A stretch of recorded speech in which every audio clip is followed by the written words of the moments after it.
हरे कृष्ण कृष्ण कृष्ण हरे हरे, हरे राम राम राम हरे हरे। श्री बृहद भागवतामृतम हम लोग सुन रहे थे। प्रथम खंड सुनने के पश्चात में श्री उत्तरा देवी ने परीक्षित महाराज से कहा कि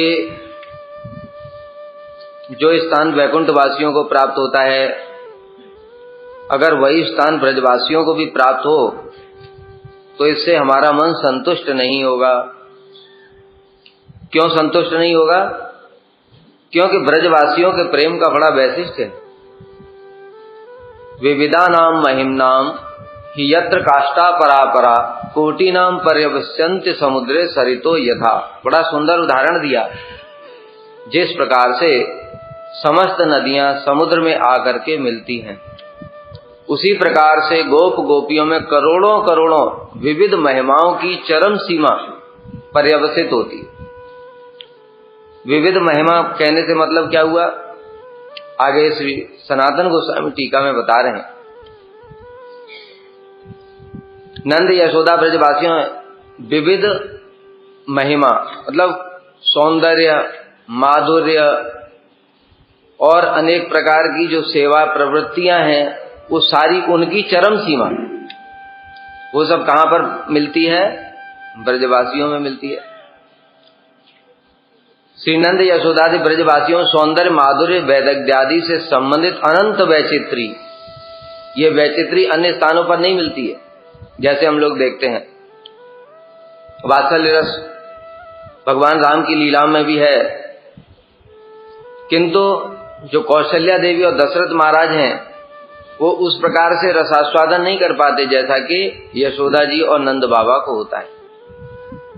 वहां होने पर भी उन्होंने राम जी को चतुर्भुज रूप में देखा था।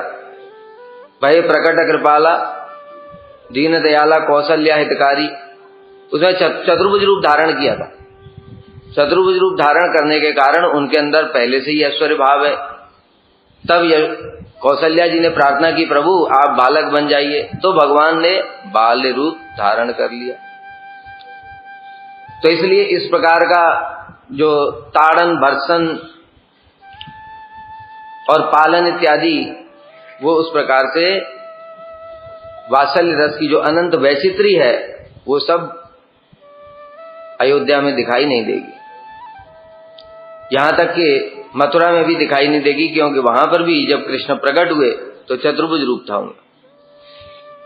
और फिर वसुदेव देवकी ने प्रार्थना की तो वो बालक बन गए और फिर वो लेकर के उनको ब्रज में आ गए। लेकिन ब्रज में जब कृष्ण का जन्म हुआ, यहां पर अभी तो विषय बदल जाएगा, नहीं तो हमारे गोस्वामियों का विचार क्या, सारा जगत यही जानता है कि वसुदेव जी कृष्ण को लेकर के आए गोकुल और वहां से कन्या को लेकर के वापस चले गए। यानी कि यशोदा जी के कन्या हुई और वसुदेव जी के घर में भगवान प्रकट हुए जेल में। किंतु हमारे गोस्वामियों ने बताया कि यह बात पूर्ण रूप से ठीक नहीं है, क्योंकि यशोदा जी के घर में कृष्ण का जन्म हुआ और उसका प्रमाण भी दिया कि शास्त्र के अनेक सारे प्रमाण दिए। पुराण में भी एक वर्णन है कि पहले कृष्ण का जन्म हुआ, उसके पश्चात में नवमी तिथि लग गई, अष्टमी तिथि को कृष्ण का जन्म हुआ। ऐसे ही कृष्ण का जन्म हुआ, नवमी तिथि लग गई और नवमी तिथि में कन्या का जन्म हुआ, वो योग माया, भगवान की छोटी बहन। और फिर बहुत सारे प्रमाण भी दिए। सात अधस्ता समुत्पत्ति सद्यो देव्यंबरम गता अदृश्यतानुजा विष्णु सायुधाष्ट महाभुजा। वो विष्णु की छोटी बहन, ता अनुजा विष्णु, विष्णु की छोटी बहन, उसने अष्टभुजा रूप धारण कर लिया। अब अगर विष्णु की बहन हुई नहीं तो फिर क्यों ऐसा बोलेंगे? भागवत में ही तो है ये श्लोक। मतलब क्या, पहले विष्णु का जन्म हुआ, विष्णु कहने से कृष्ण। यहां पर यशोदा जी के दो कन्या उत्पन्न हुई, यमज, और उनमें से पहले कृष्ण, उसके बाद में फिर कन्या हुई, लेकिन उसको वसुदेव जी ने देखा नहीं। ये लीला है भगवान। अथवा जो वासुदेव थे वही कृष्ण में मिल गए, तो बहुत प्रकार से श्रील विश्वनाथ चक्रवर्ती ठाकुर इत्यादि गोस्वामियों ने बहुत प्रकार से उसका सामंजस्य करके दिखाया। तो उसके बाद में जो वर्णन आता है, जब नंदोत्सव हुआ है, वो नंदोत्सव में प्रातः काल में फिर वहां पर वर्णन आता है नाड़ी छेदन इत्यादि जो संस्कार होते हैं जब बच्चे के जन्म के बाद में, उन संस्कारों का वर्णन हुआ है ब्रज में, गोकुल में। इससे भी प्रमाणित हो जाता है कि कृष्ण का वहां पर जन्म हुआ है। तो इसलिए यशोदा जी का भाव कभी भी ऐसा नहीं हो सकता कि ये चतुर्भुज हैं, ये भगवान हैं और ये सब है, कितना भी शक्ति दिखा दें, क्योंकि उनका भावना कैसी है, ये तो मेरे गर्भ से ही जन्म लिया है। जब बांध रही हैं तो उनके अंदर में भावना क्या है, अरे मेरे गर्भ से जन्म लिया इसने और मैं ही बांध नहीं पा रही हूं, ये कैसी बात है, आज मैं इसको बांध कर ही दिखाती हूं। संकल्प कर लिया कि बांधना ही है। तो इस प्रकार की भावना है। और देखो कैसे आश्चर्य की बात है, कृष्ण ऐश्वर्य दिखा रहे हैं उस समय भी, वो कम ऐश्वर्य है क्या। अरे जब फीता बांधा, छोटी सी रस्सी बांधी, तो उसके बाद में कमर 2 अंगुल छोटी पड़ गई, और उसके बाद में मीटर की मीटर रस्सियां लगती जा रही हैं, कमर तो उतनी है। इससे बढ़कर के ऐश्वर्य, कमर उतनी, ऐसा नहीं कि कमर बढ़ती जाती तो देखो कुछ समझ में भी आता, हाँ भाई कमर भी बढ़ रही है तो रस्सी 2 अंगुल छोटी पड़ रही है। कमर उतनी ही है 12 अंगुल की, लेकिन रस्सी बढ़ती जा रही है, लेकिन फिर भी 2 अंगुल छोटी पड़ रही है, ऐसा ऐश्वर्य दिखाया। उसके बाद भी यशोदा जी का माधुर्य भाव कम नहीं हुआ। तो इसलिए कह रहे हैं कि ये जो ब्रजवासियों में सौंदर्य और माधुर्य की पराकाष्ठा है, जो कि अन्य कहीं पर भी दर्शन नहीं की जा सकती। और यशोदा नंद आदि बोला, नंद आदि बोलने से नंद यशोदा आदि मतलब ब्रजवासियों, और ऊपर भी गोपियां आ गई उसमें। तो गोपियों का सौंदर्य कैसा है ये तो सभी जानते ही हैं, बार बार सुनते हैं हम लोग। सौंदर्य माधुर्य आदि की पराकाष्ठा है। प्रथम खंड के अंतिम भाग में यही बताया, जब कृष्ण नव वृंदावन में पहुंचे, गरुड़ जी उनको लेकर के गए, फिर उनकी मूर्छा टूटी, सब लोग छुप करके देख रहे हैं। ब्रह्मा जी ऊपर आकाश में बड़ी ऊपर से देख रहे हैं, कहीं भगवान को मैं दिख ना जाऊं, छुप करके देवता लोग। और जो रानियां थी वो भी कहीं कहीं पेड़ों के पीछे छुप छुप करके रुक्मिणी इत्यादि देख रही। वहां पर पद्मा भी पहुंच गई। कौन पद्मा, कौन है? कंस की माता, ठीक है, वो भी पहुंच गई वहां पर। तो जब कृष्ण मूर्छा उनकी टूटी और एकदम से बलदेव प्रभु की आवाज सुनाई दी, चलो चलो कन्हैया कितनी देर तक सो गया, सारे इतना लेट हो गया है, सभी सखा लोग पहुंच गए हैं, क्या क्या बोलेंगे तुमको, आज ताने मारेंगे, इतनी देर तक सोता रहता है। तो इस प्रकार से कृष्ण उठे एकदम से और आगे बढ़े, वहां पर गोपियों के दर्शन किए। जब गोपियों के दर्शन किए, विशेष रूप से राधा जी का जैसे ही कृष्ण ने दर्शन किया, तो उनका जो सौंदर्य प्रकाशित हुआ वो ऐसा अभूतपूर्व सौंदर्य था जो रुक्मिणी सत्यभामा ने कभी द्वारका में देखा ही नहीं था। इसलिए ये हमारी बुद्धि के अचिंत्य बात है। कृष्ण का सौंदर्य भी भक्तों के तारतम्य के अनुसार ही प्रकाशित होता है। सबके सामने एक जैसा सौंदर्य प्रकाशित नहीं होगा। ठाकुर जी को भी दर्शन करो तो यही तो चिन्मय वस्तु है। ठाकुर जी का दर्शन करो, सबको ठाकुर जी का सौंदर्य एक जैसा दिखाई नहीं देता है। जिसका ठाकुर जी के प्रति जितना अधिक प्रेम है उसको उतना अधिक सौंदर्य दिखाई देगा। और इसलिए सबसे अधिक प्रेम राधा जी का है, इसलिए राधा जी को जो कृष्ण का सौंदर्य दिखाई देता है वो अन्य किसी को भी दिखाई नहीं देगा।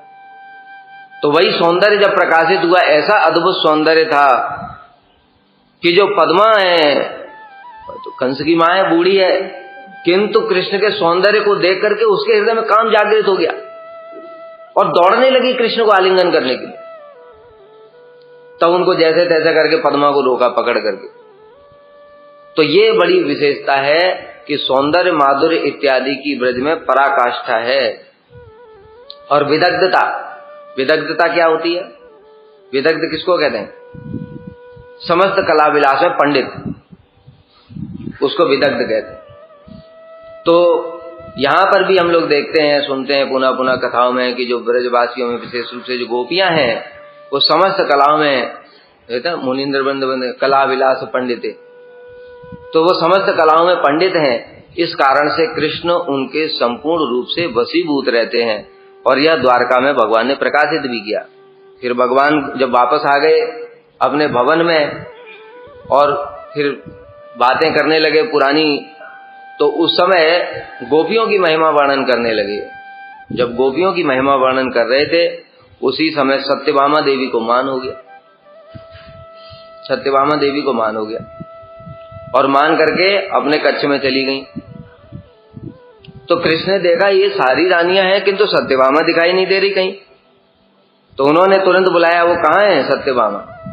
तो किसी ने बताया जैसे ही कि उसने मान कर लिया, बस कृष्ण को एकदम से क्रोध उत्पन्न हो गया। वैसे क्या होता है मधुर रस में, क्या होता है जब नायिका मान करती है तो नायक मनाते हैं उनको, ये भी एक रस है। किंतु अभी गलत जगह पर गलत कारण से मान किया। मतलब कृष्ण ब्रजवासियों की विशेष रूप से राधा जी की और गोपियों की महिमा वर्णन कर रहे हैं, उस समय किसी ने मान कर लिया तो उनको गुस्सा आ गया और सीधे कहने लगे उस सत्राजीत की कन्या को बुला करके लाओ। सत्राजीत क्यों बोला? कहते जैसे वो है सत्राजीत था, उसने हमारे ऊपर आरोप लगाया झूठा मूठा, इसी प्रकार से उसके गुण इसमें भी आ गए, इसलिए सत्राजीत की कन्या बोला, नहीं तो सत्यभामा बोलते सीधे। तो सत्राजीत की कन्या को बुला करके लाओ। जैसे ही सत्यभामा ने सुना कृष्ण तो नाराज हो गए उल्टा, तो उसने मान पान छोड़ा और सीधे अपने वस्त्र इत्यादि अलंकार पहन करके और चुपचाप आकर के डर के खड़ी हो गई। तब कृष्ण ने बहुत डांट लगाते हुए कहा, खबरदार, अरे ब्रजवासियों के सामने मान करती है, मैं ब्रजवासियों के लिए तुमको अभी छोड़ दूंगा। ऐसा सुना तो और डर गई, कहीं रानियां सच में छोड़ ही ना दे, कहीं हमको छोड़ करके ब्रज में ही ना चले जाएं। तो कहने का मतलब क्या है, इतना कृष्ण वशीभूत है। किस कारण से? क्योंकि ब्रजवासियों में सौंदर्य, माधुर्य, वैदग्ध्य इत्यादि सभी की पराकाष्ठा है। अनंत वैचित्री, बड़ा विचित्र विचित्र प्रकार की लीलाएं, वहां कैसी कैसी अद्भुत लीलाएं होती हैं जो यहाँ पर संभव ही नहीं है द्वारका में। देखो अभी जैसे मान के बताया, मान के बारे में सत्यभामा देवी ने मान किया, और जब राधा जी मान करती फिर कृष्ण ऐसा करते हैं, जाओ वो राधा को बुला करके लाओ। उल्टा राधा जी क्या कहती हैं, इस काले का मुख नहीं देखना आज, सटोयम, ये सट आ रहा है। दूर से राधा जी मान कर लिया तो देखा कृष्ण आ रहे हैं दूर से स्त्री का वेश बना करके, लेकिन राधा जी ने पहचान लिया, इसलिए राधा जी ने रूप मंजरी को बुलाया। रूप मंजरी सुनो, सटोयम, ये सट आ रहा है, नावेच्य, मैं इसको देखना नहीं चाहती। पुनरिह मया मान धनया, मान ही मेरा धन है, मतलब आज मानने वाली नहीं हूं मैं, वही तो हमारा धन है। विसंतम स्त्री वेशम, देखो बहुत चतुर है ये, विसंतम स्त्री वेशम, स्त्री के वेश में प्रवेश कर रहा है कुंज में। सुबल सुहृदय, ये जो सुबल का सखा है, इदंते सापूतम वचनम, ये तुम इसको रोको जाकर के, कुंज के द्वार पर ही रोक दो, भीतर मत आने देना। लेकिन सावधान, ये क्या है, बड़ा चतुर है चापलूसी करने में, चाटुकारी करने में, इसलिए ये क्या करेगा, हाथ पैर जोड़ेगा।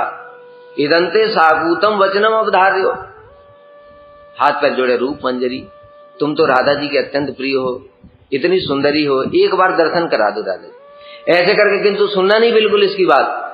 तो इस प्रकार से जो राधा जी हैं वो मान कर रही है। अब कृष्ण क्या कर सकते हैं, कुछ कर सकते हैं? अरे गुरु जी कहते थे कि देखो राधा जी की तो बात छोड़ ही दो, राधा जी के दासियों के चरणों में काकू मिनती करते हैं कृष्ण, तो ऐसी उनकी महिमा है।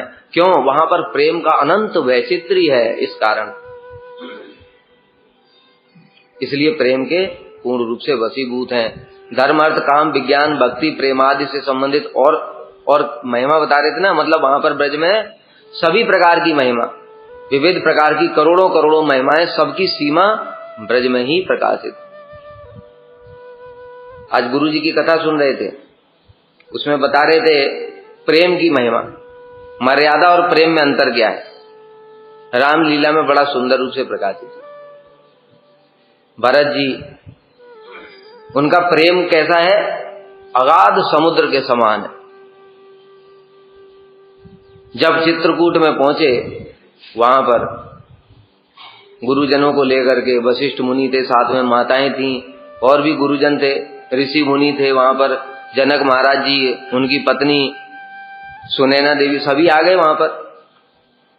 तो उस समय सबको हाथ पैर जोड़ जोड़ करके भरत जी सबके कक्ष में, माताओं के कक्ष में गए, सबके चरणों को पकड़ पकड़ करके रोते हुए निवेदन कर रहे हैं कि आप आदेश दो, राम जी जाएंगे कैसे? वो तो आज्ञाकारी हैं, माता की आज्ञा का पालन करना ही पड़ेगा उनको। इतना प्रेम है उनका। गुरु जी के चरणों में गिर पड़े, गुरु जी आप तो गुरु जी हैं, आप आदेश देंगे तो कैसे नहीं मानेंगे? ठीक है। उसके बाद में फिर जो जनक महाराज जी को वशिष्ठ जी ने कहा कि देखो जनक महाराज हैं, वही कल फैसला करेंगे किसके पक्ष में, भरत के पक्ष में फैसला करते कि राम जी के पक्ष में। तो फिर वहां पर उनकी पत्नी जो सुनैना देवी हैं, उनके पास में गए भरत जी, और उनके चरणों में प्रार्थना करने लगे कि देखिए आप थोड़ा इनको समझाइए जनक जी को, मैं कोई गलत बोल रहा हूं तो बताओ, अरे राम जी कोई वनवास में जाने लायक है? तो कहते नहीं नहीं, बात तो ठीक ही है। तो सभी मानते हैं, भरत का प्रेम सभी देख रहे हैं। जनक महाराज जी ने भी जब भरत का प्रेम देखा तो उन्होंने घोषणा कर दी। क्या घोषणा की? कि राम जी का जो मर्यादा है वो पर्वत के समान। पर्वत बड़ा विशाल होता है, अटल होता है, उसको आंधी तूफान कोई भी उसको हिला नहीं सकता है। लेकिन जो भरत का प्रेम है वो महासागर के समान है, समुद्र के समान। पर्वत बड़े ही कितना भी बड़ा हो लेकिन डूब तो जाता है, समुद्र में डूब जाता है वो, कितना भी बड़ा होने पर भी। तो समुद्र इतना विशाल गंभीर है। तो इसलिए भरत की जीत हुई। ये भरत की जो जीत हुई ये क्या है? प्रेम। लेकिन प्रेम की मर्यादा है। प्रेम की मर्यादा क्या है? प्रेम की मर्यादा ये है कि जिससे हम प्रेम करते हैं उसकी संतुष्टि देखनी पड़ेगी। अगर हम लोग अपना अपना ही सुख सोच रहे हैं, ये मेरी बात मान ले, यही मेरा प्रेम है। जगत के लोग अधिकतर यही सोचते हैं, जगत कोई भी है, मेरी सारी बात मानते हैं तो यही प्रेम है। ये प्रेम नहीं है। हम उनकी सारी बातें माने, ये प्रेम है। उनकी संतुष्टि हो, वो सुखी रहे, उनका सुख देखना। इसलिए भरत ने कहा कि आज मैं समझ पाया कि ये प्रेम नहीं है। मैंने तो राम जी के बारे में सोचे नहीं, उनको क्या अच्छा लगता है क्या नहीं लगता है। जनक महाराज जी ने तब कहा कि जब भरत, प्रेम की भी एक मर्यादा है, तुम जिससे प्रेम करते हो उनसे भी तो पूछो कि उनको क्या चाहिए। तुम तो केवल अपनी बात बोले जा रहे हो कि वहां राम जी आ जाएं, राज्य को स्वीकार कर लें, वापस आ जाएं, वन में ना जाएं, लेकिन राम जी क्या चाहते हैं, ये तो प्रेम है। तब भरत जी ने स्वीकार किया और फिर राम जी से हाथ जोड़ करके प्रार्थना की कि आप जो चाहते हैं वही करिए। तब राम जी भी जो फैसला हुआ था उन्होंने स्वीकार किया कि भरत चाहता है कि मैं राज्य को स्वीकार कर लूं, इसलिए मैं राज्य को स्वीकार करता हूं, किंतु 14 साल के लिए तुम मेरे प्रतिनिधि बन करके रहो, जिससे पिताजी का वचन भी पूरा हो जाए। तो दोनों बातें हो गई। उन्होंने राज्य स्वीकार किया भी और करते हुए भी नहीं किया, क्योंकि भरत जो चाहते थे वो तो हुआ नहीं कि राम जी वापस आ जाए।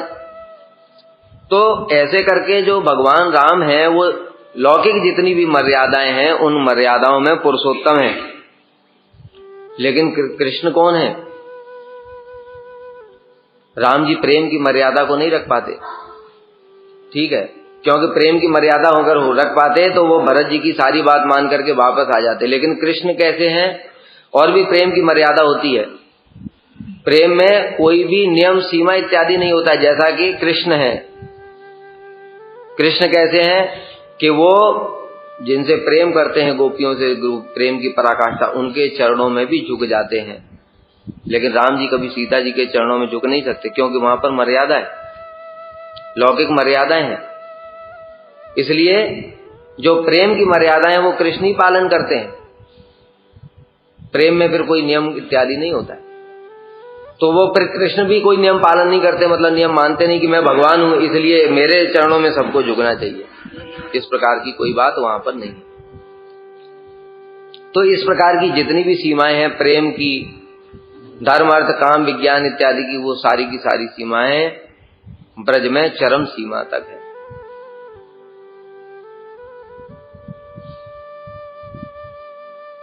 श्री नंद आदि ब्रजवासियों की आश्चर्यपूर्ण महिमाओं की चरम सीमा सदा कृष्णानंद सिंधु को करोड़ों गुना उद्वेलित और उल्लसित करती है। जैसा कि सुबेरे ही बताया था, इति दृक् स्वलीलावे रानंद कुंडे स्वघोषम निमज्जंतम आख्यापयंतम तदीयेषु तज्ञेषु भक्तैर्जितत्वम। यहां पर भी बताया तदीयेषु तज्ञेषु भक्तैर्जितत्वम। इसका मतलब क्या है बताओ? इसका मतलब क्या है बताओ?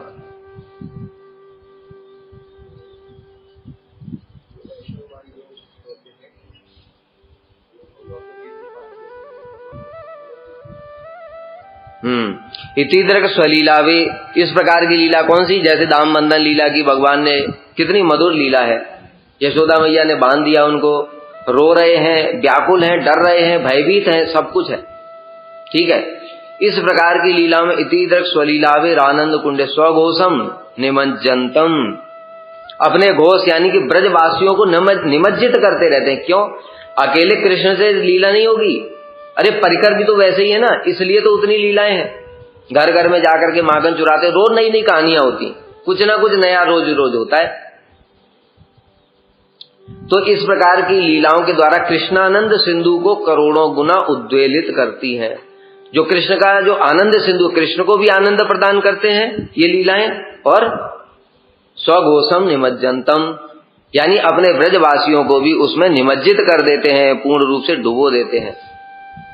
आनंद कुंडे, आनंद का जो सागर है उसमें सब समय खुद डूबते हैं और दूसरों को भी, ब्रजवासियों को भी डुबोते रहते हैं। और क्या? तदीय ईशितज्ञ, तदीय ईशितज्ञेषु यानी जो भगवान के प्रति ईशितज्ञ भाव रखते हैं, मतलब सर्वशक्तिमान है भगवान, अनंत कोटि ब्रह्मांड के स्वामी हैं भगवान है, यह ईशितज्ञ हमारे पूज्य हैं। नौमीड्य थे अभ्रभव से तटिदम्बराय, ये हमारे ईड्य हैं, सबके पूज्य हैं। ब्रह्मा शिव नारद यम ब्रह्मा रुद्र वर्णेन्द्र रुद्रमत्त स्तुवंत दिव्य, ये सब। तो ऐसे भक्तों को ये दिखाने के लिए तदीयेष तज्ञेषु भक्तैर्जितत्वम, कि मैं तुम्हारे द्वारा जीता नहीं जा सकता। किसके द्वारा जीता जा सकता हूं? एकमात्र भक्ति के, भक्तैर्जितत्वम, भक्ति के द्वारा मैं जीता जा सकता हूं। प्रायसो अजीत जीतो अप्यसी रहते लोग, भगवान अजीत होने पर भी ऐसे प्रेमी भक्तों के द्वारा जीत लिए जाते हैं। इस प्रकार से कृष्णानंद सिंधु को करोड़ों गुना उद्वेलित करती है। उनके इस महिमा सिंधु के समक्ष समस्त प्रकार के साध्यों की महिमा एकांतिक गति रूपी नदियों के समान है। अब क्या बता रहे हैं? ये जो ब्रजवासियों की जो महिमा रूपी सागर है, ये सागर के समान है। इसमें सारी महिमाएं ऐसे आकर के मिल जाती हैं जैसे सागर में नदियां मिलती। तो यानी कि जो दूसरी भक्तियां हैं, दूसरी भक्ति मतलब बैकुंठ में नारायण की, नरसिंह देव की, बरा वामन देव की, जितने भगवान के अनंत अवतार हैं, शंकरषण देव की, और फिर ऊपर अयोध्या में राम जी की भक्ति, ऊपर द्वारकाधीश की भक्ति, इस प्रकार से जितनी प्रकार की भी भक्तियां हैं ऐश्वर्य ज्ञान से युक्त, वो सब की सब नदियों के समान है। और वो सारी की सारी नदियां आकर के ब्रजवासियों की महिमा में भी संपूर्ण रूप से मिल जाती, ये कह रहे थे।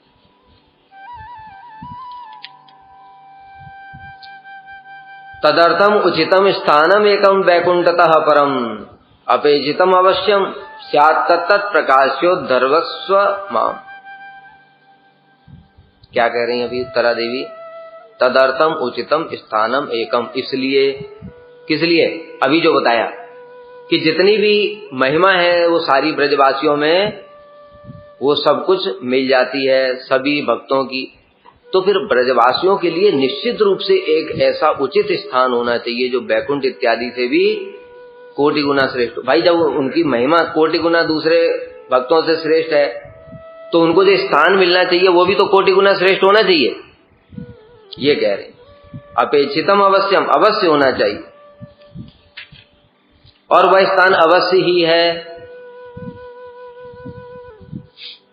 इसलिए हे परीक्षित, तुम उस स्थान के विषय में मुझे बताओ और मेरे दुख को दूर करो। ये दुख, ये सुन करके उनको दुख हुआ, सोच करके कि भाई जैसा ब्रजवासियों जैसा सबको मिल रहा है वैसा ब्रजवासियों को भी मिल रहा है, ये तो ठीक नहीं। जैसे ब्रह्मा जी को भी दुख हुआ था, बताया था सुबेरे। ब्रह्मा जी को क्या दुख हुआ कि लो जो पूतना को दे दिया स्थान, वही तो ब्रजवासियों को भी दोगे, ये कोई बात हुई? ये तो ठीक नहीं है। अब टीका श्री सनातन गोस्वामी पाद जी ने बड़ी विशाल टीका लिखी है श्लोक की, पढ़ते हैं, उसके बाद में फिर परिचय हुआ जाएगा। तदर्थम इत्यादि श्लोक के द्वारा पूछे गए विषय का उपसंहार किया जा रहा है। अब उनके प्रश्न का उपसंहार हो रहा है। श्री नंद यशोदादि के लिए बैकुंठ से भी अति श्रेष्ठ एक अन्य स्थान होना उचित है, ये बताई दिया हमने पहले। अर्थात उनके समुचित सुख भोग के लिए, मतलब देखो जहां पर भगवान का अवतार होता है उस अवतार के अनुसार ही लीला, परिकर, धाम सब कुछ होना चाहिए, ठीक है। अब जो कृष्ण का जैसा अवतार है, कृष्ण वन में गोचारण के लिए जाते तो वन होना चाहिए भाई, ऐश्वर्य बैकुंठ की तरह अगर बना दिया यहाँ पर वृंदावन को, तो कृष्ण गाय कहां चराएंगे? इसलिए गर्ग संहिता में वर्णन आता है, कृष्ण ने राधा जी से कहा, हे राधे मैं पृथ्वी लोक पर जा रहा हूं लीला करने के लिए, आप भी मेरे साथ चलो। तो राधा जी ने कहा कि वहां जाकर करेंगे क्या? अरे जहां पर गिरि गोवर्धन नहीं है, जहां पर यमुना पुलिन नहीं है, जहां पर वन उपवन नहीं है, वहां जाने से फायदा क्या? मतलब वही राधा जी कुरुक्षेत्र में गई थी तो वो लीला हो सकती है क्या? अगर वो लीला हो सकती तो वहां पर श्री चैतन्य चरितामृत में क्यों वर्णन किया गया, प्रिय स्वयं कृष्ण सहचरी कुरुक्षेत्र मिले तथा हम राधा, वही आप प्रिय कृष्ण है, वही मैं राधा हूं, वही हम दोनों का मिलन भी हो रहा है, किंतु वो आनंद नहीं आ रहा। कैसा? जैसा वृंदावन में यमुना जी के तट पर पंचम तान में जब आप मुरली छेड़ते थे तब जो मिलन का सुख होता था वह यहां पर नहीं हो रहा है, ठीक है। तो इसका मतलब क्या हुआ कि भगवान के अवतार के अनुसार, लीला के अनुसार उस स्थान का भी वैसा वैशिष्ट होना चाहिए, नहीं तो लीला ही नहीं होगी, नहीं तो लीला ही नहीं होगी। तो इसलिए यहां पर कह रहे हैं कि भगवान के ऐश्वर्य की गंध, वो स्थान कैसा होना चाहिए? भगवान के ऐश्वर्य गंध की स्पर्श से रहित होना चाहिए, गौरव दृष्टि से विवर्जित, ये बता दिया था हमने। उनकी प्रेम रूपी संपत्ति को शिथिल करने वाले दोष की गंध से रहित। दोष क्या आ जाता है? प्रेम रूपी संपत्ति जब शिथिल हो जाती है। शिथिल कैसे होती? जब ऐश्वर्य भाव आ जाता है। जैसे ही ऐश्वर्य भाव प्रकाशित होता है तो प्रेम रूपी संपत्ति शिथिल हो जाती है। जैसे बताया था अर्जुन का, उनके कितना प्रेम था अर्जुन का कृष्ण के प्रति, एक ही साथ एक ही खटिया पे सो जाते, उनको अपने सेवक की तरह काम भी करवाते, लेकिन जैसे ही भगवान ने ऐश्वर्य दिखाया उसी समय उनका प्रेम संपत्ति शिथिल हो गई। ये दोष हो गया। इसलिए उस दोष की गंध से भी रहित, मतलब वहां पर कितना भी कृष्ण ऐश्वर्य प्रकाशित करें किंतु वहां पर ऐश्वर्य भाव नहीं आना चाहिए। यही माधुर्य। माधुर्य की परिभाषा क्या दिया है? सर्वावस्थाम चारुता, सभी अवस्थाओं में चारुता, मतलब माधुर्य। सर्वावस्था मतलब चाहे वो ऐश्वर्य प्रकाशित हो चाहे कुछ भी प्रकाशित हो, ऐसी स्थिति में भी मधुरता बनी रहे, चारुता बनी रहे, यही माधुर्य है।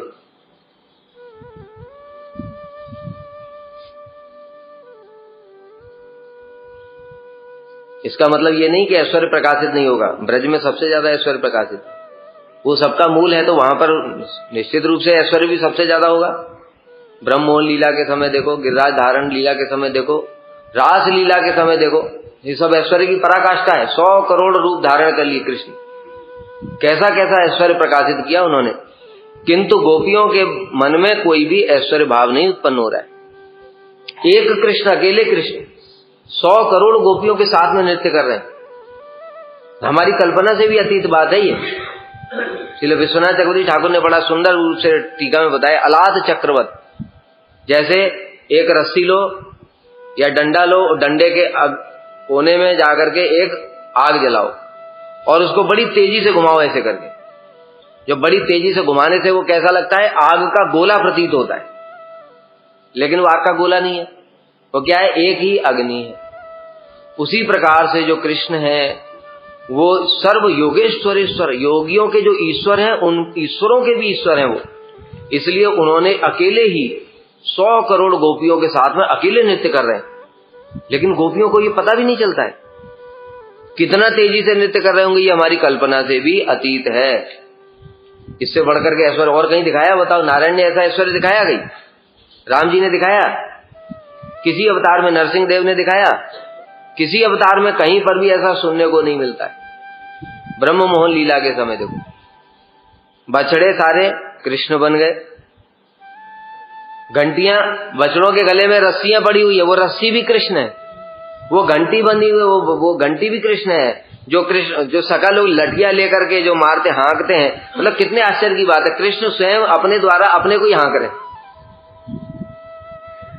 वो सखा भी कृष्ण है, जो हाथ में डंडी है वो भी कृष्ण है, और जिसको हाँक रहा है वो भी कृष्ण है, सब कृष्ण है। क्या विचित्र बात है। और मतलब उन सखाओं के जैसे जैसे भाव होते थे और सो लाखों करोड़ों सखाएं, तो एक दूसरे के प्रति कैसा कैसा भाव है। सबके प्रति समान मित्रता थोड़ी होती है। हम लोग देखते हैं आपस में एक दूसरे के प्रति, किसी के प्रति थोड़ा प्रेम ज्यादा है, किसी के प्रति थोड़ा उपेक्षा का भाव है, किसी के प्रति थोड़ा द्वेष भी है, और ऐसा सबका वो सारे भाव भी है उन्होंने एक साथ में ग्रहण कर लिए भगवान ने। और माताओं के प्रति भाव, फिर पिता के प्रति भाव, मतलब क्या क्या है, क्या अद्भुत है। और सोचो गाय के भी बछड़े जो बने हुए हैं, वो बछड़ों का कलर सबका थोड़ी व्हाइट ही होगा, कितने कितने कलर, लाखों लाखों बछड़े हैं, उनके कलर कैसे कैसे होंगे। खुर जो गाय का खुर का वो कैसा होगा, वो सब कृष्ण वैसे वैसे धारण कर लिए। ऐसे बढ़कर के, इससे बढ़कर के ऐश्वर्य की कोई कल्पना भी कर सकता है? लेकिन होने पर भी ब्रजवासियों का प्रेम शिथिल नहीं हुआ। इसलिए दोष इसलिए का है, ऐश्वर्य गंध के जो वो है उसके दोष की गंध से भी रहित।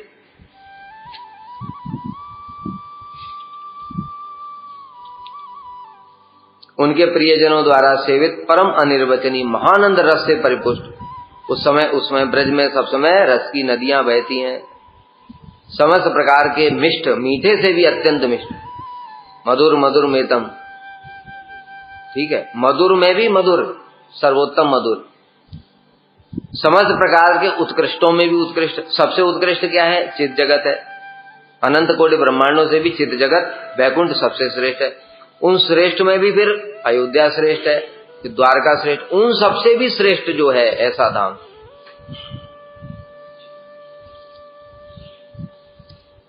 श्री कृष्ण के चरण कमलों के मकरंद रसास्वादन रूपी परम निष्ठा में सदा संतुष्ट। और क्या बता रहे हैं? एक महिमा और बता रहे हैं कि जो कृष्ण के चरण कमलों के मकरंद में रसास्वादन रूपी परम निष्ठा, मतलब सब समय उनका भावना क्या होती है कि कृष्ण के चरण कमलों के मकरंद का आस्वादन कर। एक ही निष्ठा है।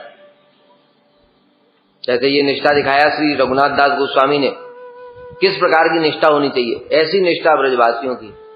कैसी निष्ठा होनी चाहिए कि कृष्ण हमको स्वयं भी अगर बुलाएं द्वारका में, कहते रघुनाथ तुम यहाँ आकर मेरा दर्शन कर लो, इतना विरह में दुखी क्यों होते हो, मैं तो हूं, आ जाओ दर्शन के लिए। कहते आपको प्रणाम है दूर से, हमको द्वारका में नहीं जाना है। कहते क्यों? क्योंकि वहां पर राधा जी नहीं। तो इस प्रकार से राधा जी के प्रति निष्ठा जो है, ऐसे ही ब्रजवासियों की कृष्ण के मकरंद के रसास्वादन में ऐसी निष्ठा है, सब समय उसके अतिरिक्त और कोई चीज की चिंता ही नहीं करते। जो पूजा पाठ है उनका वो किस लिए?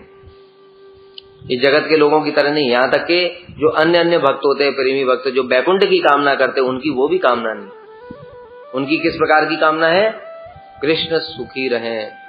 उनका सारा पूजा पाठ कृष्ण की संतुष्टि के लिए। ऐसा एक परम योग्य अद्वितीय स्थान अवश्य ही होना चाहिए। ये उत्तरा देवी कह रही हैं, सनातन गोसाई पाजी टीका में कह रहे हैं। किंतु परम रहस्यमय स्थान होने के कारण मैं अपनी अल्प बुद्धि द्वारा उसे जान नहीं पा रही हूं। अब उत्तरा देवी कह रही हैं कि देखो ऐसा स्थान होना चाहिए जरूर, लेकिन मेरी बुद्धि से समझ में नहीं आ रहा क्या ऐसा स्थान है, अगर है तो उसकी महिमा बताओ तुम। ये बात, इसलिए मैं संशय रूपी तरंगमाला से पूर्ण भ्रम रूपी महाभंवर युक्त भीषण शोक सागर में निमग्न हो गया। शोक सागर बताया शोक को, और उसमें भ्रम उत्पन्न हो रहा है कि भाई ऐसा सबको एक ही जैसा फल मिल रहा है, ये तो ठीक नहीं है।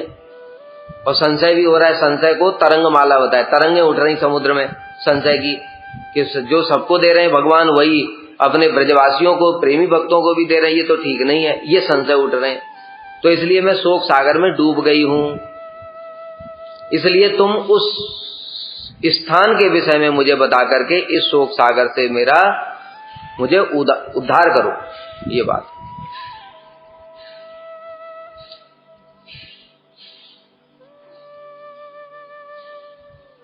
अब टीका में कह रहे हैं, यद्यपि इस भूमंडल पर ही सर्वोत्तम भगवती मथुरापुरी विराजमान है। अगर मान लो परीक्षित महाराज जी कहें कि अरे इस पृथ्वी पर ही तो मथुरापुरी विराजमान है जिसकी इतनी महिमा है, जहां पर कृष्ण स्वयं रहते हैं, ब्रजवासियों की इच्छा पूरी करते हैं, तो आपको तो महिमा पहले से ही पता है, तो आप मुझसे क्यों पूछ रही हैं?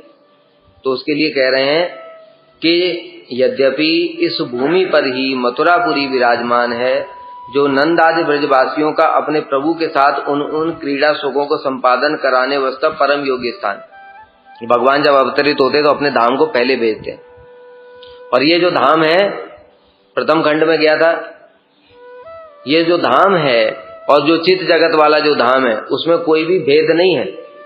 इस धाम को ऐसा कोई नहीं समझना कि वो उसका अंश है, वही है एज इट इज। जो ब्रज वहां पर है उसी को यहाँ पर ही भगवान ने अवतरित कराया। जैसे कृष्ण वहां पर है वही यहाँ पर अवतरित हुए, कोई अंश नहीं है, यहाँ अंशी रूप में ही अवतरित हुए। उसी प्रकार से धाम भी अवतरित हुआ है। धाम कोई साधारण नहीं है, कृष्ण रूप धारण कर सकते हैं, धाम नहीं कर सकता। अरे धाम क्या है, बलदेव प्रभु के ही तो धाम है। तो इसलिए कृष्ण की लीलाओं के अनुसार धाम भी उतने प्रकाश धाम के भी हो सकते हैं। अनंत ब्रह्मांडों में अनंत प्रकाश है, कृष्ण के भी उतने प्रकाश है।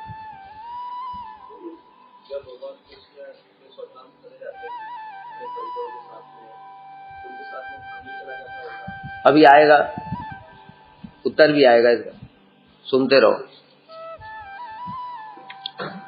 अब यहां पर कह रहे हैं उत्तरा देवी क्यों संशय कर रही हैं, कि ये सब बताने के लिए कह रही हैं कि यद्यपि यहां पर वो धाम तो है, किंतु प्रपंच के अंतर्गत होने के कारण अज्ञानी लोग बाह्य दृष्टि द्वारा धाम वासियों में देह विकार आदि देखने के कारण उनमें मायिक भावना रख लेते।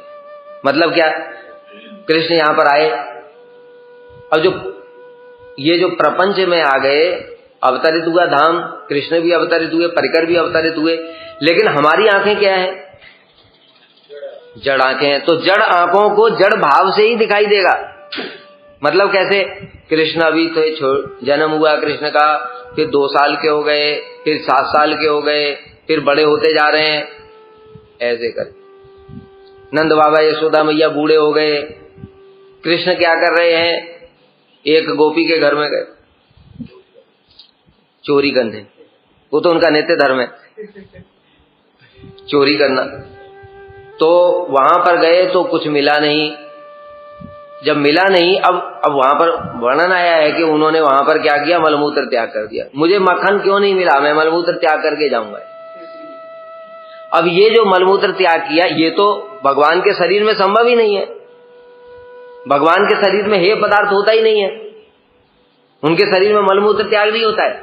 उचित जगत में मलमूत्र का कोई स्थान नहीं है, तो उनका शरीर पूर्ण रूप से चिन्मय है, उसमें कोई हेय पदार्थ ही नहीं है। लेकिन अब हम लोग जब देखेंगे, अरे कृष्ण भी तो ऐसे मलमूत्र त्याग करते, तो मायिक भावना आ जाती है।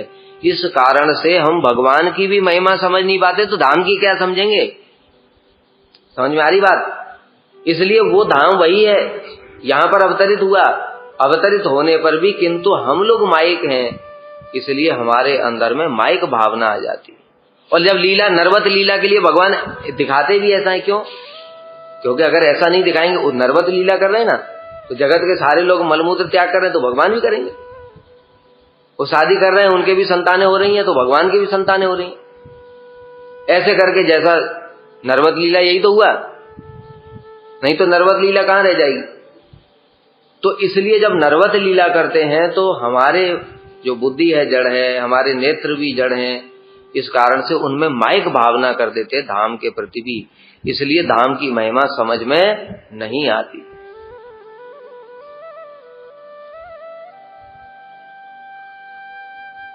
दूसरा एक कारण और भी बता रहे हैं धाम की महिमा क्यों समझ में नहीं आती, क्योंकि जगत में ये सब बात प्रचलित ही नहीं है। जगत में देखो जो लोग भी भजन करना चाहते हैं भगवान का विशेष रूप से, वो क्या सोचते हैं, बस भक्ति करके बैकुंठ चला जाऊं, बैकुंठ चला जाऊं। अरे हम अपनी भी बता रहे हैं, हम लोग क्या जानते थे ये सब बातें। वह ब्रज होता है, ब्रज में चिंतामणि प्रकट सदमणि कौन जानता था। हम भी क्या करते थे, भगवत गीता पढ़ते, भगवान कह रहे हैं मेरे धाम को आ जाओ, यद्गत्वा न निवर्तन्ते, बस भगवान के धाम को चले जाए, बैकुंठ पहुंच जाए एक बार। तो जगत में भी उस प्रकार की महिमा लोगों को पता ही नहीं है। जब पता ही नहीं है तो फिर कहां से महिमा पता चलेगी। इसलिए प्रश्न पूछ रही हैं कि इस प्रकार का कोई धाम है क्या।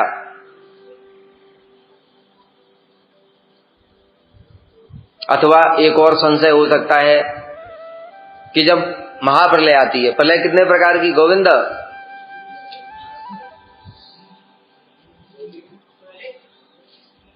इधर आ जाओ, बाहर प्रकट हो जाओ।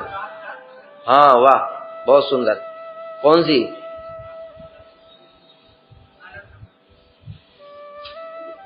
तुमने 4 बता दिया, हम तो इसी से संतुष्ट हैं, हम तो अल्प में ही संतुष्ट हो जाते। थोड़ा सा 1-2 और बता दो तो गदगद हो जाएंगे।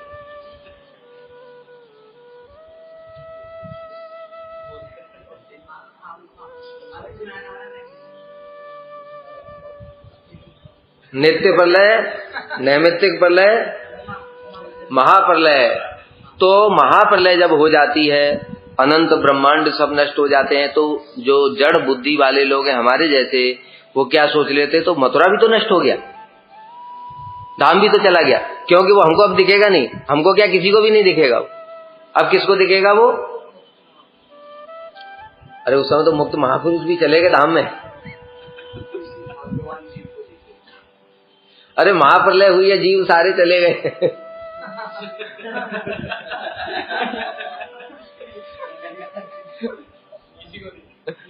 ये महाप्रलय हुई है, महाप्रलय कोई जीव रहेगा तब तो देखेगा। ब्रह्मांड ही चला गया, ब्रह्मा जी भी नहीं अभी, ठीक है। दैनंदिन प्रलय के समय में भाग्यशाली जीवों को दिखेगा। जब दैनंदिन नैमित्तिक प्रलय होगी, जब ब्रह्मा जी का दिन का अंत होगा, ब्रह्मा जी सोएंगे कल्प के अंत में, तब उस समय भू भुआ स्वर्ग लोग नष्ट हो जाएगा, तो भूलोक जो है वो पूरा जल जाएगा, पानी पानी हो जाएगा, पानी में डूब जाएगा, तो किसी को वो दिखाई नहीं देगा। उस समय जो भाग्यशाली जीव हैं वो देख पाएंगे। जैसे उदाहरण देता हूं, जब प्रलय हुई थी, गोद्रुम द्वीप जाते, गोद्रुम द्वीप की कथा सुनाओ। गोद्रुम द्वीप में क्या है, जो सुरभि देवी ने वहां तपस्या करी, तो जब प्रलय हुई, अचानक से प्रलय हुई, और प्रलय में मार्कंडेय ऋषि ने प्रार्थना की थी कि मैं प्रलय के दर्शन करना चाहता हूं, तो प्रलय के दर्शन कराया भगवान ने। दे थपेड़े, जो तरंगे उठ रही समुद्र की, थपेड़ों में धड़ाधड़ इधर से उधर पलटती, उधर से इधर पलटती, पलटते पलटते पलटते मूर्छित हो गए। और दर्शन कर लो, समझ गए। इसलिए कभी उल्टा सीधा जो है इच्छा नहीं करना चाहिए। बाद में भगवान भोग कराते ही कराते हैं। ध्रुव महाराज ने इच्छा करी राज्य की, तो भगवान ने कहा जाओ फिर भोग। अब ध्रुव महाराज कह रहे नहीं प्रभु अब नहीं चाहिए, कहते नहीं भोगना ही पड़ेगा। इसलिए साधन अवस्था से सावधान रहो, उल्टा पुल्टा इच्छा नहीं करना कि मैं थोड़ा प्रलय देख लूं, थोड़ा युद्ध देख लूं, मैं थोड़ा राजा बन जाता तो ऐसा ही होता है, एक छत्र सम्राट कैसे होते हैं देख लेता मैं थोड़ा। तो इस प्रकार से जब मार्कंडेय ऋषि बहते हुए आए, तो वहां पर सुरभि देवी ने उनको देखा। तब उन्होंने देखा कि सुरभि देवी, जो सुरभि माता है, उन्होंने अपना दिव्य अमृत के समान दूध उनको पिलाया, तो उनको मूर्छा टूटी थोड़ा। तब उन्होंने पूछा, हे माता, ये डूबा क्यों नहीं, गोद्रुम द्वीप ये डूबा क्यों नहीं, ये तो प्रलय है, और प्रलय में तो पूरी पृथ्वी डूबी हुई है, तो इसलिए ये डूबा क्यों नहीं। तब सुरभि देवी ने क्या बताया, ये धाम है महाप्रभु का धाम, ये प्रलय में भी नष्ट नहीं होता है। इसी प्रकार से जब वराहदेव की कथा सुनते, भगवान वराहदेव की, उस समय भी सारी पृथ्वी जलमग्न थी, किंतु मथुरा उस समय भी डूबा नहीं था। तो ये जो धाम होता है ये सब किसी भी प्रलय के समय में डूबता नहीं है, नष्ट भी नहीं होता है। अरे डूबेगा, नष्ट कैसे होगा? क्या प्रलय में जीवात्मा नष्ट हो जाता है? जीवात्मा तो एक कण के समान है। जब वो भी नष्ट नहीं हो रहा तो चिन्मय धाम जो स्वयं बलदेव प्रभु का प्रकाश है वो कैसे नष्ट हो सकता है? इसलिए इसमें कोई संशय की बात नहीं है, किंतु हमारे जैसे बद्ध जीव ये जानते ही नहीं है। इस कारण से धाम के विषय में संशय बना रहता है। तो संशय के 3-4 कारण बता दिए हमने, पूछूंगा कल, याद कर लेना।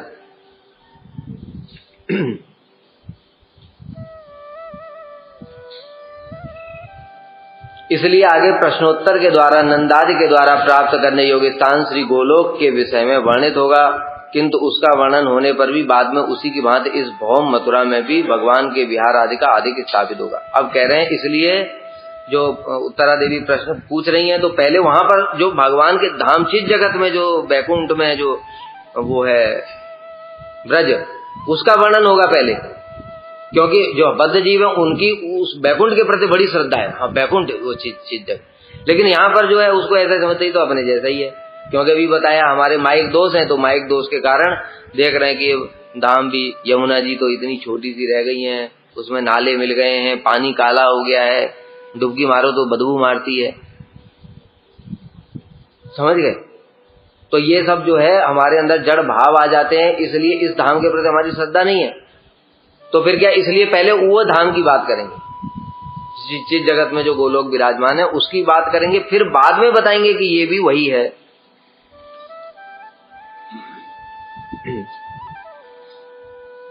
भौम धाम के विषय में, भौम धाम मतलब यहाँ पर जो धाम विराजमान है पृथ्वी पर, ऐसा कहा गया है, यद्यपि यह धाम प्रपंच के अंतर्गत है, तथापि श्री भगवान और उनके सेवक आदि की भांति उनका अति प्रियतम क्रीड़ा रूप स्थान होने के कारण इसको माया स्पर्श भी नहीं कर सकती। बताया माया कैसे स्पर्श करेगी? बलदेव प्रभु का प्रकाश है धाम, तो माया क्या बलदेव प्रभु को स्पर्श कर सकती है क्या? संभव ही नहीं। चिन्मय है धाम, चिन्मय वस्तु को माया स्पर्श नहीं कर सकती, यहां तक कि जीव को भी नहीं कर सकती। वर्णन आता है कि जो माया है, माया कहाँ खड़ी रहती है? बिरजा नदी को स्पर्श नहीं कर सकती, बिरजा नदी का जल चिन्मय है, माया उसके साइड में किनारे खड़ी रहती है। माया कभी भी जो कारणोदकशाही जिस जल में शयन करते हैं बिरजा नदी में, उस जल को स्पर्श नहीं कर सकती, इसलिए उसके दूसरी ओर खड़ी रहती। तो चिन्मय जल को स्पर्श नहीं कर सकती, चिन्मय जीव को भी स्पर्श नहीं कर सकती, लेकिन उसको पकड़ के बांध सकती है। कैसे? दूर से ही उसको 2 कपड़े पहना देती है, एक सूक्ष्म शरीर और दूसरा स्थूल शरीर, और बांधती कैसे? रस्सी से। रस्सी क्या है? 3 गुण, सूक्ष्म और स्थूल शरीर दे दिया, 2 कपड़े पहना दिए, कपड़े पहना करके फिर उन कपड़ों को ही बांध दिया। एक कपड़े को बांध सकती है माया, कैसे? क्योंकि वो जो रस्सी है वो भी जड़ है, कपड़े भी जड़ है, लेकिन चिन्मय आत्मा को नहीं कुछ कर सकती। इसलिए देखो बार बार बोलता है, प्रकृते क्रियामाणानि गुणे कर्माणि सर्वशः अहंकार विमूढ़ आत्मा। अहंकार से मोहित आत्मा सोच रहा है कि ऐसा कर दिया, वो करता नहीं है, वो बांध दिया है माया ने, इसलिए ऐसा सोच रहा है।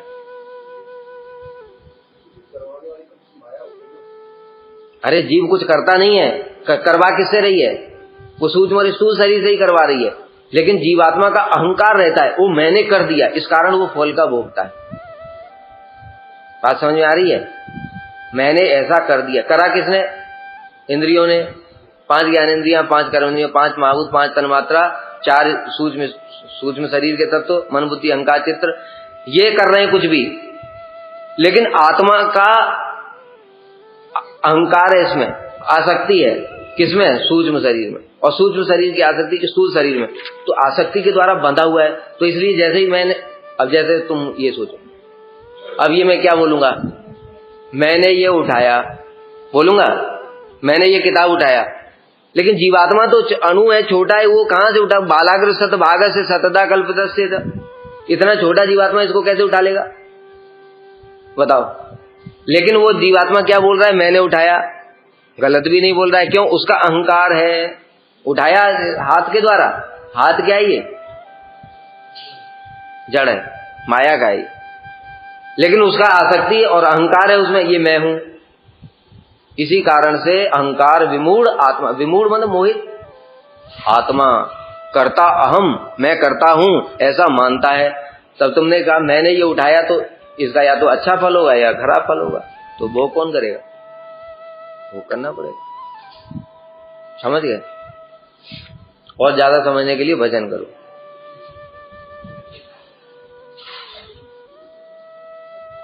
अतः यह भौम मथुरा मंडल भी नित्य सत्य और विभू वस्तु है। भगवान के जो लीला स्थली है जो जगत में, उससे ये अभिन्न है। भगवान के नाना प्रकार के परिकर, उनका नाम, लीला, क्रीड़ा भूमि, सब कुछ उन्हीं की भांति नित्य सत्य और विभू वस्तु है। और ये अणु भी नहीं है, ये धाम। अणु होता तो माया पकड़ लेती। धाम अणु नहीं है, धाम विभू है, जैसे भगवान विभू है। उनके परिकर भी सारे, चित जगत की कोई भी वस्तु अणु नहीं। जीव यहां से जब मुक्त होगा तब जीव भी अणु नहीं रहेगा। अगर अणु रहेगा तो वो सेवा नहीं कर पाएगा। अणु वस्तु कभी भी विभू वस्तु की सेवा नहीं कर सकती। इसलिए जब यहां से निकलता है जीव भक्ति के प्रभाव से, भक्ति करते करते, तब उसको चित्तबल प्राप्त होता है, तब वो भी ऐसा ही हो जाता है। समझ गए? पूर्ण भगवान की सेवा करने के लिए वो चित्त जगत में जितने जीव हैं वो अणु नहीं है। अणु जीव कभी भगवान की सेवा नहीं कर सकता। उसको उचित बल मिल जाता है, अब वो भगवान की इच्छा जान सकता है, भगवान की सेवा की योग्यता प्राप्त कर लेता है। हम इस प्रकार से अभी भगवान की कुछ सेवा नहीं कर सकते, हम अणु हैं। जिस प्रकार प्रकट काल में परमानंद घन मूर्ति भगवान के दर्शनों से भी अभक्तों को सुख नहीं होता और न ही उनकी महिमा का अनुभव होता है, उसी प्रकार से धाम भी इस प्रकार से बाहर जो माइक लोग हैं उनको हर्ष प्रदान, इस जगत के धाम की बात कर रहे हैं। कि जैसे देखो भगवान प्रकट होते हैं, जब दुर्योधन के सामने आए कि नहीं, वही कंस के सामने आए कि नहीं, लेकिन कंस ने जब कृष्ण को देखा तो आनंद हुआ। वो तो रसों में सा है, सारे शास्त्र कहते हैं, तो उसके हृदय में तो रस की नदियां उमड़नी चाहिए। हाँ, उमड़ी रस की नदी। कौन से? भयानक मृत्युर्भोजपते विराट अविदुषाम तत्वम परम योग न। मृत्यु साक्षात मृत्यु, भयंकर मृत्यु आ रही है, भयंकर रस उत्पन्न हुआ। अरे कृष्ण तो इतने मधुर मधुर हैं, लेकिन उसके अंदर में ऐसा भयंकर रस उत्पन्न क्यों हो गया? क्योंकि उसका दोष, भगवान का दोष नहीं है। उसी प्रकार से ये धाम भी चिन्मय है, नित्य है, विभू है, लेकिन हमारी आंखें माइक हैं, इसलिए हमारे को दोष दिखाई देता है। इसलिए ये यमुना जी हमको काली दिखाई देती। आगे तपोलोक के वर्णन में ये सब व्यक्त किया जाएगा विस्तार से और भी। अतः यह धाम तत्व गोपनीय होने के कारण इस प्रकार से अभक्त वंचना रूप महागुण में ही पर्यवस्थित होता है। धाम गोपनीय है, अभक्तों को इसका दर्शन नहीं होगा। जैसे दुर्योधन को कृष्ण का दर्शन नहीं हुआ, कह रहा है पकड़ लो इस ग्वाले को। अरे क्या उसने वो कथाएं सुनी नहीं क्या? कृष्ण जब 7 साल के थे तो इन्होंने गोवर्धन उठाया, नहीं सुना क्या? कालिया के फन पर नाचे, सुना कि नहीं सुना? सुनते पर भी विश्वास नहीं होता है। समझ गए? जो असुर प्रवृत्ति के लोग होते हैं उनको विश्वास नहीं होता है ये सब बातों। जैसे आजकल के लोग हैं, साइंस का पूरा वो शास्त्र में विश्वास ही नहीं करते, कि तो भगवान है, संभव ही नहीं है, ऐसी कोई वस्तु नहीं है, मानते ही नहीं भगवान को। साइंस ये सूर्य चंद्र ये सब सैटेलाइट है, ये ऐसे परिक्रमा कर रहा है, ऐसे घूम रहा है, इसी से पृथ्वी चल रही है। पृथ्वी के अंदर गुरुत्वाकर्षण है, इससे हम लोग यहाँ चिपके हुए हैं, है कि नहीं? तो साइंस अपने को ही भगवान मानता है, हम करता है, करता हम इति मन्य। तो उसी प्रकार से ये आसुरी वृत्ति है, जो भगवान को न मानना ये आसुरी वृत्ति है। देखो उदाहरण से समझो, साइंस के सामने भी इतनी सारी चीजें हैं, फिर भी आसुरी वृत्ति वाला मानेगा नहीं। देखो एग्जाम्पल देता हूं, ये लोग कहते हैं भगवान को किसने देखा, ये सब तो ऐसे ऐसे चल रहा है, ऑटोमेटिक सब चल रहा है, पृथ्वी ऐसे चारों ओर घूम रही है। अब मैं तुमको एक एग्जाम्पल देता हूं, आजकल ड्रोन बना है ना, ड्रोन बना है, तो और ड्रोन बना है, वो ड्रोन 100 किलोमीटर तक जाता है। जो ये हमारे तो घटिया ड्रोन होते हैं, जो सेना यूज करती है, जो आतंकवादियों को मारने के लिए, युद्ध के लिए, वो जो ड्रोन जाता है, अब वो वहां कहाँ बैठा है, वो बैठा है इंडिया में, ड्रोन भेज रहा है कहां पर, पाकिस्तान में, और वहां से वो कंट्रोल कर रहा है। अब पाकिस्तान में कोई एक बच्चा देखे ड्रोन को, अरे ये तो जहाज है, इसमें कोई उड़ाने वाला तो दिख नहीं रहा है, अपने आप उड़ रहा है, वो अपने आप उड़ रहा है। तो इसी प्रकार से साइंटिस्ट मूर्ख बच्चे जैसे ही हैं। तुम्हारा ये ड्रोन अपने आप नहीं उड़ सकता है, उसमें तुमने पूरा सिस्टम बना रखा है, यहां से कंट्रोल कर रहे हो रिमोट के द्वारा, उसको इधर जाना है, इधर लेफ्ट राइट सब कर रहे हो। ऐसे ही पृथ्वी भी चल रही है मूर्खो, ऐसे ही पृथ्वी चल रही है, वो भगवान चला रहे हैं, वो बैठ करके वहां कंट्रोलर उनके पास है सारा। यहां तो इस ब्रह्मांड का कंट्रोलर तो ब्रह्मा जी के पास है, वही देख रहे हैं पहले, तो उनकी जरूरत ही नहीं भगवान की। ठीक है, इनको इतनी बात समझ में नहीं आती। ऐसा सिस्टम इन्होंने बनाया तो उसके लिए तो ये महान हो गए, और ऐसा सिस्टम पहले से है तो वो ऐसे अपने आप चल रहा है। गुरुत्वाकर्षण, ग्रेविटी, अगर 9.8 नहीं होता, उससे कम होता, तो तुम उड़ रहे होते आकाश में, ऐसे पैर रखते ही ऐसे उछल गए 2 मीटर ऊपर, और फिर धड़ाम से जमीन पे गिर, चंद्रमा पे जाते ना, उछल करके जाते। और अगर 9.8 से ज्यादा होता तो पैर चल ही नहीं पाते, ऐसा लगता तुम्हारे पैर में 10 किलो वजन लगा दिया, और फिर पैर कैसे रखते। तो भगवान ने कैसा सिस्टम बनाया, उतना ही रखा है जितना की जरूरत है चलने फिरने के लिए, काम काज के लिए। बताओ कहां से आया, उतना ही क्यों है, हम ये पूछ रहे हैं बस, ये बताओ कम क्यों नहीं है, ज्यादा क्यों नहीं है, जितना चाहिए उतना ही है। जब एक बोतल बनाते हैं, उसका ढक्कन उतना ही बड़ा क्यों होता है, इतना बड़ा ढक्कन बना, छोटी सी बोतल का मुंह रखो, इतना बड़ा ढक्कन बना दो, उतना ही है, इसका मतलब किसी ने बनाया है। अब ये देखो तुम्हारा आंखों के ऊपर में ये ढक्कन नहीं है क्या, ये ढक्कन नहीं तो क्या है, पलक इतनी बड़ी होती तो। जो जैसा सिस्टम है हमारे अंदर में, दिख नहीं रहा है कि उतना ही बड़ा है जितना चाहिए। हाथ 1 किलोमीटर लंबा होता, बताओ, मुंह इतना सा होता, जितना चाहिए उतना है कि नहीं, कैसे है। ये मोबाइल बनाते इतना बड़ा और स्पीकर बना देते इतना बड़ा, मोबाइल में इतना बड़ा स्पीकर चिपका हुआ है। मतलब क्या, सब चीज सिस्टम से है। ये भगवान ने ये सिस्टम बनाया, इसमें वीडियो रिकॉर्डिंग है, इसमें कैमरा है, इसमें साउंड रिकॉर्डिंग है, इसमें मेमोरी है, हार्ड डिस्क है, सब कुछ है, फिर भी मूर्ख कहीं के समझते नहीं। यह आसुरी वृत्ति। इसी प्रकार से जो असुर प्रवृत्ति के लोग होते, वो धाम की महिमा भी समझ नहीं पाते।